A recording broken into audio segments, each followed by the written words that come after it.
Assalamualaikum warahmatullahi wabarakatuh. Saya Keisha Mulyasari dengan NIM A1J22459. Saya akan membacakan salah satu materi dari semantik yang berjudul konsep penamaan dan pendefinisian dalam kacamata semantik sebagai tugas ujian tengah semester.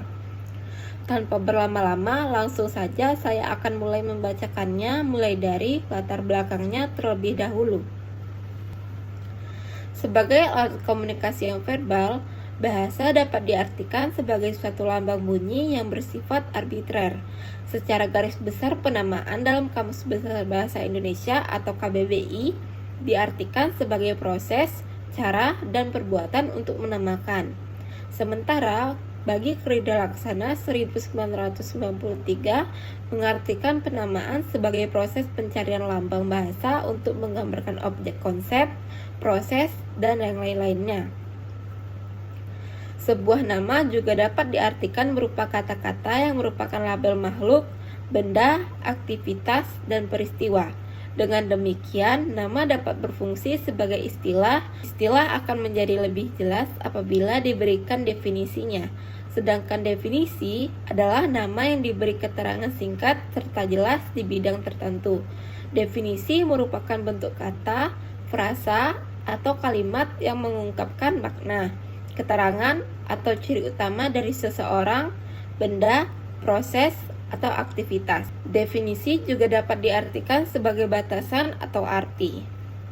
Saya juga akan membacakan rumusan masalah dan tujuannya. Rumusan masalah yang pertama, apa perbedaan antara penamaan dan pendefinisian dalam suatu bidang ilmu? Yang kedua, apa saja faktor yang mempengaruhi pemilihan nama dalam suatu disiplin ilmu atau budaya tertentu? Dan yang ketiga, apa saja kriteria yang digunakan dalam proses pendefinisian suatu konsep?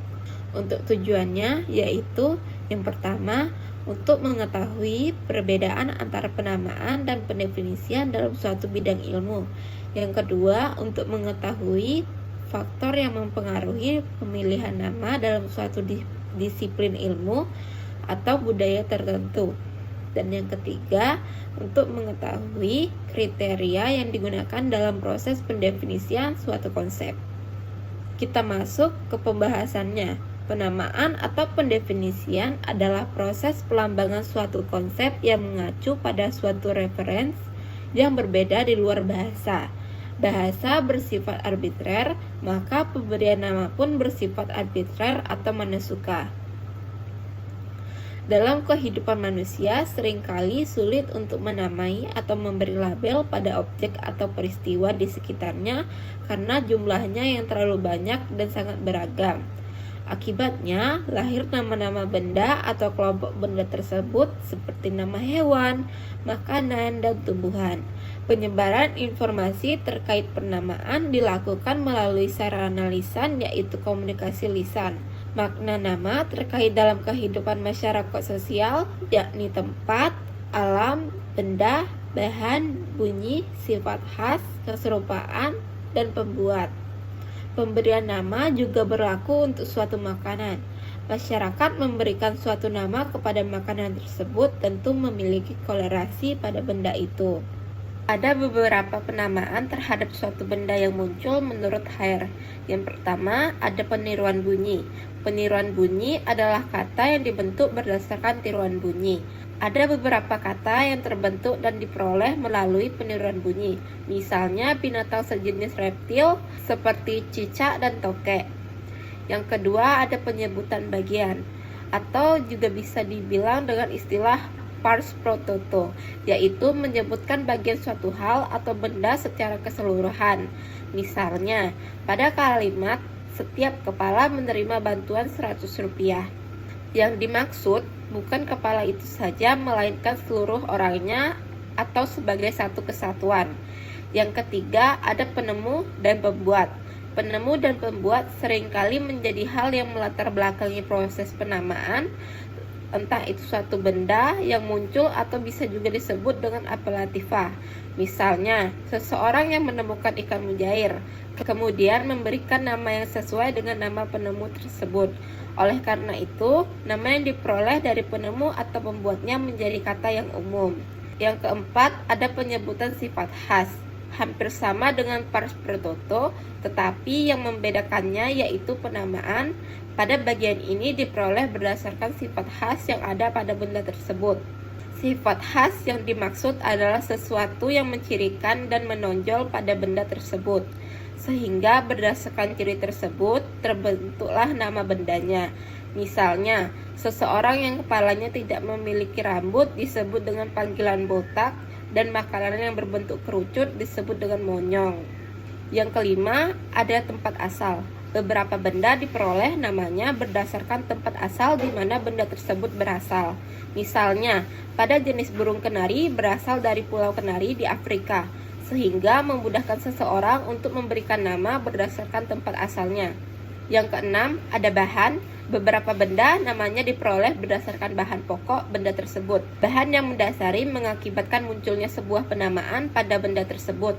Misalnya, minyak kayu putih, namanya diperoleh berdasarkan daun dan ranting kayunya yang putih.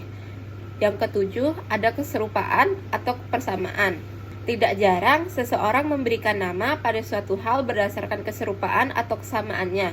Dalam dunia kesastraan, kata digunakan secara metaforis yang berarti digunakan dalam suatu ujaran yang maknanya disamakan makna leksikal tersebut. Contohnya, kata kaki pada kaki meja, kaki gunung, dan kaki kursi. Kata kaki memiliki makna yang sama dengan arti yang sebenarnya atau leksikal, yaitu yang terletak di bawah untuk menopang bagian atas. Yang kedelapan, ada pemendekan atau singkatan. Seseorang seringkali melakukan pemendekan terhadap beberapa kata. Dalam hal pemendekan ini, banyak kata-kata dalam bahasa Indonesia yang terbentuk dari sebagian hasil penggabungan unsur huruf awal dari beberapa kata yang digabungkan menjadi satu. Misalnya pada kata ABRI yang berartikan Angkatan Bersenjata Republik Indonesia. Yang kesembilan atau yang terakhir, ada penamaan baru. Penamaan baru dibentuk untuk menggantikan istilah atau kata dengan sebutan yang baru. Hal ini terjadi karena penamaan tersebut dianggap kurang rasional atau kurang tepat. Contohnya, kata kuli diganti menjadi buruh, buta huruf menjadi tuna aksara, karena kata-kata tersebut dianggap kurang sopan atau kurang halus menurut pandangan dan norma sosial. Ada beberapa contoh dari penamaan, yaitu contoh yang pertama, ada penamaan benda atau objek. Misalnya, bulan untuk merujuk satelit alami bumi. Dan yang kedua, Everest untuk merujuk gunung tertinggi di dunia. Yang kedua, ada penamaan orang atau tokoh, yaitu Prabowo untuk nama presiden saat ini. Yang kedua, Gibran, nama untuk wakil presiden saat ini. Dan yang ketiga, ada penamaan tempat. Contohnya, yang pertama, lapangan, nama tempat yang biasa digunakan untuk berolahraga. Yang kedua, ada pasar, nama tempat yang biasanya digunakan untuk berbelanja. Kesimpulan yang dapat diambil dari materi yang saya bacakan pada hari ini adalah penamaan dan pendefinisian dalam semantik berperan penting dalam membentuk makna dalam bahasa. Penamaan adalah proses memberikan label atau identitas terhadap suatu entitas, baik itu objek, individu, tempat, maupun konsep. Sementara, pendefinisian bertujuan untuk memberikan batasan dan penjelasan yang lebih jelas tentang suatu istilah sehingga maknanya dapat dialami dengan lebih tepat. Penamaan berkaitan dengan teori referensi, di mana suatu kata atau simbol mengacu pada entitas tertentu, sedangkan pendefinisian bisa bersifat leksikal, stipulatif, operasional, atau persuasif, tergantung pada tujuan dan konteks penggunaannya. Hubungan antara keduanya sangat penting dalam komunikasi, karena tanpa definisi yang jelas, suatu nama bisa memiliki makna yang ambigu atau berbeda-beda bagi setiap individu. Oleh karena itu, pemahaman tentang konsep ini membantu dalam penggunaan bahasa yang lebih efektif dan akurat. Sekiranya hanya ini yang dapat saya sampaikan dan saya bacakan dari materi konsep penamaan dan pendefinisian dalam kacamata semantik pada hari ini. Kurang dan lebihnya saya memohon maaf. Saya akhiri dengan wabillahi taufiq wal hidayah. Wassalamualaikum warahmatullahi wabarakatuh.